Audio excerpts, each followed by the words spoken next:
কত লিটার দুধ হয়েছে মনে হচ্ছে আপনার? এখন কমপক্ষে 5 লিটার। আপনি তো আশা করেছিলেন 5 লিটার দুধই আসবে।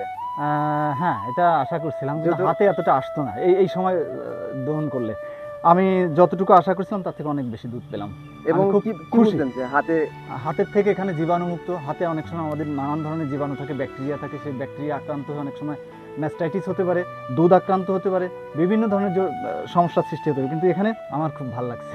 যদি আপনারা এখানে যদি কেউ আসে, হ্যাঁ, আমি আর অবশ্যই তাদেরকে ইন্সপায়ার করবো যে এটা কিনো, এটা একটা সহজ পদ্ধতি, এটা অনেক কম সময়ে 3-4 মিনিটের ভিতরে 10 লিটার দুধ নামানো যায় এবং একদম। তুরস্কের থেকে তো দাম অনেক কম। অনেক কম, অনেক কম, এবং এবং carrying সাধ্যের করা- ভেতরে এটা যাদের 10-12টা গরু আছে তারাও এটা ইউজ করতে পারে।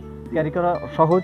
একটা ছোট্ট ক্যারেট, এরকম প্লাস্টিকের ক্যারেটের মধ্যে বসিয়ে সুন্দর করে দুধটা দহন করতে পারবে কম সময়ের মধ্যে।